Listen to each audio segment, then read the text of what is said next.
Friends, Ram Ram, जय श्री कृष्ण। ये मैं दूसरा वीडियो बना रही हूँ। हाँ, और ये वीडियो है हमारे श्री छत्रपति शिवाजी महाराज के बारे में ही वीडियो है। हाँ फ्रेंड्स, मेरे को ऐसे लग रहा है। हाँ, और ये वीडियो है friends the history Maratha empire the history TV.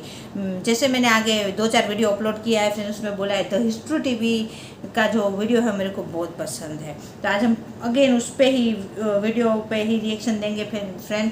और इस वीडियो का टाइटल है फ्रेंड छत्रपति शिवाजी महाराज गोवा में चल रहे अमानुष अत्याचार और धर्म परिवर्तन को महाराज ने रोका था फ्रेंड्स। तो आइए एक और गाथा सुन लेते हैं हमारे श्री श्री श्री छत्रपति शिवाजी महाराज की फ्रेंड्स।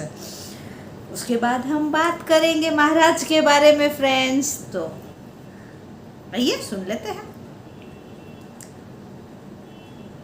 1 2 3 स्टार्ट। आगरा किला, जिसके भीतर मुगलों के आदेश के बिना एक पत्ता भी नहीं हिल सकता था। अच्छा। वो आगरा किला उस भूमि पुत्र के समक्ष जीत नहीं सका।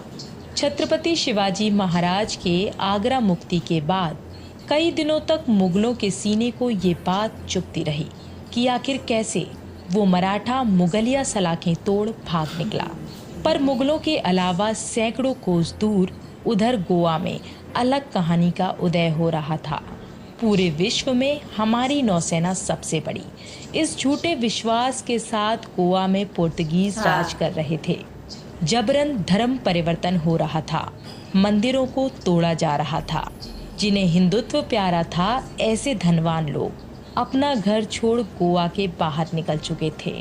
पर गरीब लोगों को प्रतीक्षा थी उस युग पुरुष की जो 200 साल शासन कर रहे पुर्तगीज शासक को सामने से टक्कर दे सके। पर वो युग पुरुष है कौन? उस दौर के सबसे बड़े शासक मुगल बादशाह को भी समंदर के उस पार व्यापार करने के लिए पुर्तगीजों से परवाना लेना पड़ता था, और बाकी बचे छोटे बड़े नवाब मजूमदार पहले से ही पुर्तगीजों के साथ परस्पर व्यापार कर रहे थे। पर मराठाओं ने व्यापार के बदले में जमीन का सौदा कभी नहीं किया था। इसलिए गोवा के पीड़ित लोगों को छत्रपति शिवाजी महाराज के आने का इंतजार था। आगरा मुक्ति के बाद पुर्तगीज शासक ने अपनी मातृभूमि पुर्तगाल के राजा को खत लिखा, और उसमें लिखा गया कि श्री शिव छत्रपति भारत का सिकंदर है। यहाँ ध्यान देने वाली बात ये भी है कि गोवा के लोगों को छत्रपति शिवाजी महाराज के प्रति जितना आदर था, उतनी ही कुछ अजीबोगरीब धारणाएं भी थीं, क्योंकि एक के बाद एक संकटों को छत्रपति ने पार लगाया था। इसमें अफजल खान जैसे हैवानों को एक मध्यम आकार का इंसान कैसे मार सकता है, इस बात की कतूहरता उन्हें बेहद थी।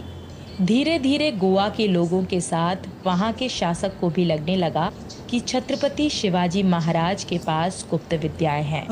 वो एक समय में एक साथ कहीं भी जाकर उपस्थित हो सकते हैं। ऐसी सोच से पुर्तगीज पहले से डरे थे, पर उन्हें भरोसा था कि मराठा के साथ उनका पुराना व्यापार है। वे गोवा पर हमला कर खुद को नुकसान नहीं पहुंचाएंगे। पर उनकी सोच गलत साबित हुई जब छत्रपति के कान तक ये खबर पहुंची कि गोवा में धर्म परिवर्तन हो रहा है, मंदिरों को तोड़ा जा रहा है, कभी बर्दाश्त नहीं करते की थे। जमीन पर अत्याचार हो रहा है। तब छत्रपति ने अपनी पावन नजरें गोवा की तरफ फिराई। अब समय आ चुका था गोवा को पुर्तगीज के अत्याचारों से मुक्त कराया जाए। इस मुहिम को अंजाम देने के लिए 1667 के दौरान सिंधुदुर्ग का निर्माण हो चुका था, जिससे मराठों की नौसेना को नई ऊर्जा मिल चुकी थी। नौसेना के दायरे में समंदर के रास्ते से छत्रपति के सरजमी पर बाहरी हुकूमत हमला नहीं कर सकती थी, और इस अच्छे समय को छत्रपति गंवाना भी नहीं चाहते थे। पुर्तगीजों से सीधे लड़ने के बजाय छत्रपति ने राजनीति का रास्ता चुना। गोवा की जमीन मराठा प्रांत से जुड़ी थी, और कहा जाता है कि बारदेश नाम के नगर में, जो कि मराठा और गोवा राज्य के बीच में था, वहाँ कुछ मराठा किलेदार फितूरी पर उतर आए थे। ऐसे में उस इलाके पर पुर्तगीज अपना दावा करता था। तब छत्रपति ने वहाँ के पुराने देसाई को हटाकर नए देसाई की नियुक्ति की। पहली बार छत्रपति ने अपना पावन कदम गोवा की सरजमी पर रखा। वो तारीख थी 19 नवंबर 1667। 19 नवंबर पोर्तुगीज 1667। लेखक कॉस्मी द गुआत की किताब में ये बात लिखी गई है। छत्रपति ने बारदेश किला जीत लिया था। वहाँ के खूब सारे पुर्तगीज नागरिकों को मराठा सेना ने पकड़ लिया था, पर मराठों ने कभी हारे हुए सेना या स्थानीय स्त्रियों पर अत्याचार या कुव्यवहार नहीं किया। इसके बजाय छत्रपति ने बंदी बनाए सभी पुर्तगीज स्त्री पुरुषों को बारदेश के बाहर छोड़ दिया। दरअसल किस्सा ये है कि जैसे ही छत्रपति गोवा में पहुंचे, वैसे ही बारदेश की सभी पुर्तगीज सेना भाग गई और जो बचे हुए स्थानिक पुर्तगीज नागरिक थे, उन्हें मराठा सेना ने बंदी बना लिया और बारदेश की हार पुर्तगीज शासक का घमंड टूटने का कारण बनी। इतिहास में दर्ज है छत्रपति शिवाजी महाराज का नाम कि किस तरह पहली बार भारत के किसी राजा ने पुर्तगीज को चुनौती दी थी। पर कहानी यहीं खत्म नहीं हुई। बारदेश के बाद गोवा के डिचोली नगर को भी छत्रपति ने स्वराज से जोड़ लिया। इसका सीधा फायदा गोवा के स्थानिक लोगों को हुआ। उस जमाने में हर एक राजा के मंत्रिमंडल में पड़ोसी राजा का वकील या दूत रहता था। राजनीतिक दावपेच के आधार पर छत्रपति ने पुर्तगीज शासक के साथ कुछ शर्तें रखी, जिसमें शामिल था हिंदुओं के लिए आज़ादी से जीने का हक और जबरन धर्म परिवर्तन ना करवाना। इसके अलावा छत्रपति ने सालों से चल रही एक व्यापारिक परंपरा को तोड़ने को कहा। दरअसल मराठा नौसेना के स्थापित हो जाने के बाद भी समंदर पर पुर्तगीज का ही राज था। आने जाने वाले जहाज़ों को पुर्तगीज़ों से परवाना लेना पड़ता था। पर चूंकि मराठा साम्राज्य अपने तीव्र प्रभाव दिखा रहा था, इसीलिए इस परंपरा को तोड़ा गया और पुर्तगीज़ों ने मराठाओं से परवाना लेना शुरू किया। इतिहासकारों के अनुसार छत्रपति की इच्छा थी कि गोवा से पुर्तगीज भाग जाएं और इस सपने को अंजाम देने के लिए छत्रपति ने सर्जिकल स्ट्राइक का रास्ता भी अपनाया था। पर आदिल शाह और मुगलों से एक साथ लड़ते हुए उन्हें उतना समय भी नहीं मिल सका। दरअसल छत्रपति ने अपने जाबाज मावलों को पूरे गोवा में शरण लेने को कहा, पर कहा जाता है कि पुर्तगीज शासक को पता चल गया था कि बारदेश डिचोली के बाद छत्रपति सीधे गोवा में रात के समय हमला करेंगे। अपनी हार को देखते हुए पुर्तगीज शासक ने अपनी पराजय कबूल की और इस किस्से के बाद गोवा में अप्रत्यक्ष रूप से मराठा शासन लागू हुआ।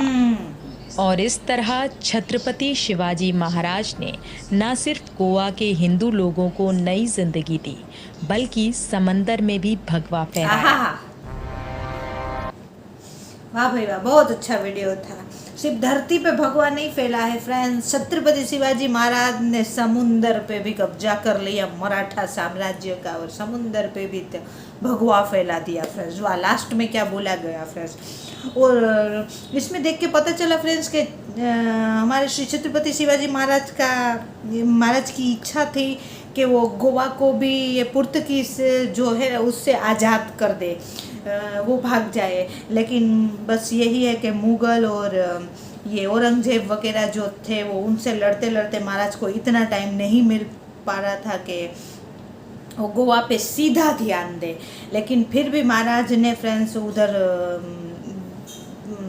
काफ़ी संधि की कि हिंदुओं को अच्छे से आज़ादी से जीने का अधिकार करें और पुर्तगीज जो अपना हक मानते थे समुंदर में अपना हक मानते थे, उसमें भी छत्रपति शिवाजी महाराज ने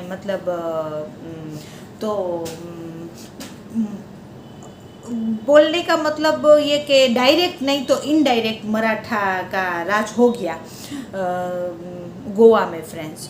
और छत्रपति शिवाजी महाराज का ऐसा अस्तित्व था ना फ्रेंड्स कि महाराज के कदम गोवा में पड़े फ्रेंड्स, लेकिन महाराज का तो साया से ही दुश्मन डरता था फ्रेंड्स। अगर महाराज खुद सामने खड़े रह जाए, यही बोले कि उसको पता चल गया कि महाराज आने वाले हैं, तो आधे तो दुश्मन वैसे ही हथियार छोड़ के भाग जाते थे। और एक पता चला फ्रेंड्स के जो पुर्तगीज थे उधर के जो लोग थे उनके मन में ये थिंकिंग थी, जिसे हम भी बोलते हैं फ्रेंड्स कि हम ऐसे हम श्री श्री श्री हमारे छत्रपति शिवाजी महाराज को फ्रेंड्स आम आदमी तो नहीं गिन सकते ना, क्योंकि हम युग पुरुष बोलते हैं उनको। और फ्रेंड्स ऐसे लगते हैं कि वो खुद महादेव के अवतार थे फ्रेंड्स। मतलब एक इंसान में इतनी खूबी होनी नामुमकिन है फ्रेंड्स। हमारे श्री छत्रपति शिवाजी महाराज में फ्रेंड आप कुछ कोई खामी नहीं निकाल सकते, सब खूबियाँ। तो इंसान में इतनी खूबियाँ होनी वो मतलब मुश्किल होती है फ्रेंड्स। तो हम लोग भी मानते हैं कि हमारे जो छत्रपति शिवाजी महाराज थे वो देवता के रूप थे, यानी बहुत युग पुरुष थे। तो बस यही धारणा पुर्तगीज के मन में भी थी कि वो एक जगह नहीं, वो अनेक जगह मतलब रह सकते हैं, उनमें कोई देवीय शक्ति है। क्योंकि अफजल खान था जो महाराज का ये जो किस्सा ये बहुत मशहूर है फिर कि अफजल खान को जो महाराज ने मारे थे, क्योंकि महाराज की जो हाइट थी वो अफजल खान तो वैसे वो बहुत ऊंचा था, कोई 7 फुट के आसपास का ऐसे माना जाता है, लंबा चौड़ा था। और महाराज की जो हाइट थी फ्रेंड्स अफजल खान के सामने तो नीची थी, मतलब छोटी थी। तो अफजल खान को फ्रेंड महाराज के हाथ उनके पेट तक आ रहे थे, तो उनका इतने लंबे चौड़े इंसान को उसके पेट चीर के मार दिया। तो मतलब ऐसे ही लगेगा ना सुनने में तो कि भाई एक आम इंसान ऐसे नहीं कर सकते, कोई देवीय शक्ति होगी महाराज में फ्रेंड्स। और गोवा के जो पब्लिक थे फ्रेंड्स, हमारे हिंदू पब्लिक जो बोले कि रईस जो थे पैसे वाले थे वो तो गोवा छोड़ के चले गए, लेकिन जो गरीब थे फ्रेंड्स वो मतलब युग पुरुष की राह देख रहे थे हमारे श्री छत्रपति शिवाजी महाराज की, कि कब हमारे श्री छत्रपति शिवाजी महाराज की नज़र गोवा की तरफ पड़े और अत्याचार कम तो छोड़ो, जहाँ महाराज चले जाते हैं उधर कम नहीं होता किसी का अत्याचार फ्रेंड्स, ख़त्म हो जाता है। तो बस वही फिर महाराज को पता चला कि उधर ज़बरदस्ती धर्म परिवर्तन कर रहे हैं पुर्तगीज, तब महाराज ने उस तरफ अपने कदम बढ़ाए, अपनी नज़रें फहराई फ्रेंड्स। और महाराज का एक ही नियम था कि अति की गति होती नहीं है, जहाँ जहाँ अति होती है अत्याचार बढ़ता था फ्रेंड्स, उधर महाराज की फ्रेंड्स अगर कृपा दृष्टि पड़ गई तो फ्रेंड्स वो फिर न्याय वैसे ही हो गया। हमारे श्री छत्रपति महाराज का ऐसा व्यक्तित्व था।